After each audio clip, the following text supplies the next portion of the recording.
Hello and welcome to Sam's Cup of Tea. I feel as though this movie needs no introduction.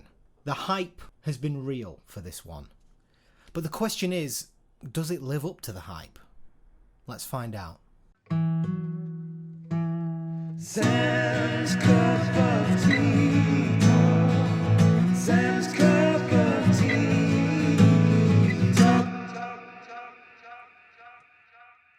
It's been over 10 years since the world saw Heath Ledger absolutely kill it as the Joker in The Dark Knight.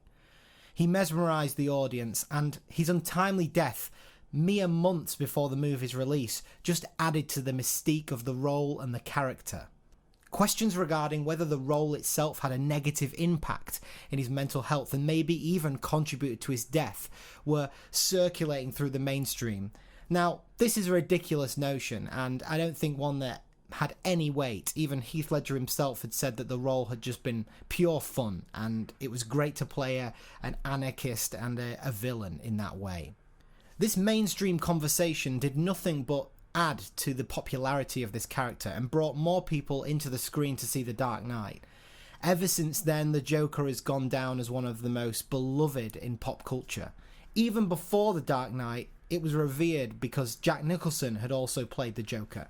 And because Batman is one of the most popular comic book heroes, the Joker is also his most famous rival. So, when I heard that Joaquin Phoenix had taken the role on, I was pretty excited. I'm a huge fan of Joaquin Phoenix's past work, including Walk the Line, Gladiator, and The Master. Todd Phillips sat in to direct this one, and when I heard it was going to be this gritty, character-driven film, it kind of puzzled me that he was the choice for this. Looking at his past catalogue, they're perfectly serviceable movies. The Hangover, Due Date, perfectly serviceable comedies. I took Todd Phillips to be the kind of guy that directed kind of frivolous movies that were just there for a cheap laugh and that's it. But I was wrong to doubt. From the opening shot right through to the credits, this is a beautiful movie. Todd Phillips also proves that he is very comfortable in handling more subtle and grittier material. He does it very well, and this film is very balanced in that sense. It's a notable and welcome contrast to the Marvel avalanche we've been getting for the better part of a decade. And while those films are well made, they didn't really have much of a foot in reality. The last down-to-earth comic book film I feel like we got was from Christopher Nolan himself, with The Dark Knight Rises being the last entry in 2012. But it's been many years since then, nearly 7 or 8. And the Joker is just a breath of fresh air. The movie isn't concerned in tying in different kind of characters and making sure it's coherent. It completely sits on its own merits, and it is from start to finish an origin story that is rooted in more of a gritty drama theme. In terms of cast, I have to begin by acknowledging Joaquin Phoenix's amazing performance. He is front and centre of this movie, and if you ask anybody about the cast, it is an exaggeration to just mention him. He is in this movie 90% of the time, and throughout the entire film you are just glued to what he's doing in his performance. He plays Arthur Fleck, aka the Joker, but you see him pre-transition and you follow him through that. The movie follows his transition from a troubled societal outcast to a fully fledged villain by the end. He is the centerpiece and driving force of this movie. This transition and origin story is handled very well. Arthur suffers from significant mental deficiencies, which put him at a disadvantage in the world. It's almost like the world ostracizes him, and it's almost like a person that the world said no to. Not only that, but those mental deficiencies actually play into the role that then becomes the Joker. But they also make sense outside of that comic book side of the character. Just as a real person, you can imagine this guy existing. The film also handles mental illness very gracefully. It doesn't look down at Arthur. It kind of, as an audience, you do sympathise with him, you do empathise with him, up until a point. And I think you're meant to, and that works. I don't think we could get a fully standalone movie about the Joker and just see him as a villain the complete way through. You do understand the points of his actions, and although you don't agree with how he looks at things, by the end of it you can see a cause and effect. The arc of the character that Joaquin plays in this did remind me a little bit of Breaking Bad's Walter White. You know, he starts at one point and by the end you look back and you wonder how you got there. It's very, very interesting in that sense. What's great about the performance that Joaquin gives is that it's multi-layered and it elicits certain reactions from the audience. You empathise with him, you find him funny, you feel afraid of him at certain points. It's very interesting.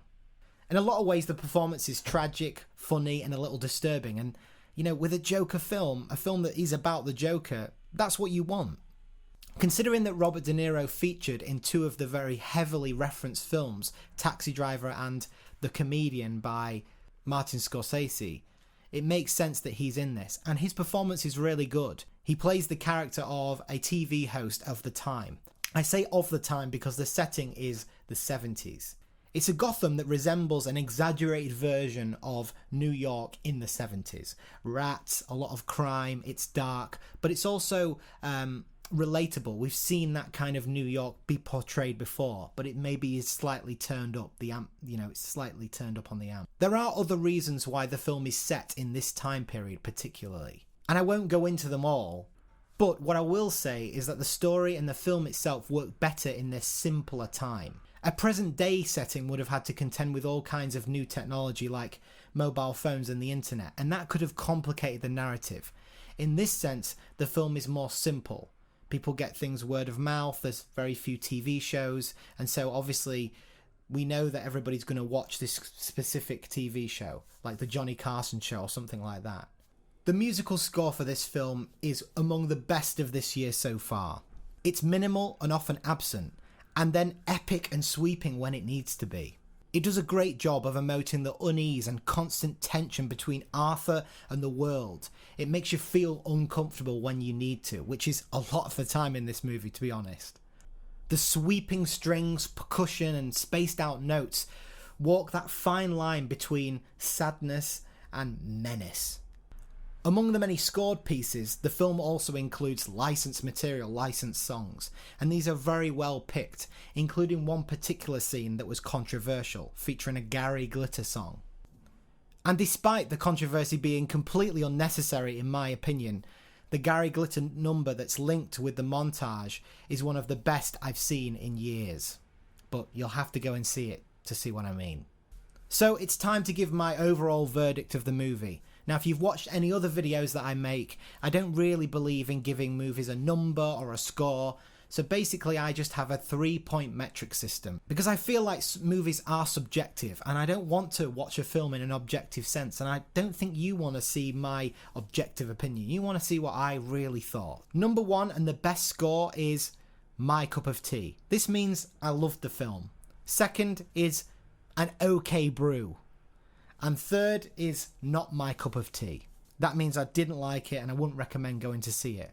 So I'm going to give The Joker My Cup of Tea. And this is the highest I'll give any movie. The Joker did everything I wanted and more. A riveting story, great character, fantastic music, brilliant cinematography, and great pacing. Todd Phillips has truly created a breath of fresh air, and I'm so glad that this film is sweeping the box office. It's great to see a character-driven movie do that, and it's not often that happens. So prepare for some violence, sadness, and shocking scenes. And if you want to go and see this, I highly recommend you do. What did you think about The Joker? Did it live up to your expectations? Let me know down below in the comments, because I want to see. And if you want to get more videos on movie reviews or video games, then please subscribe to the channel and support a tiny little channel and help me grow a little bit. Thank you very much. I'm Sam's Cup of Tea. Goodbye. Sam's Cup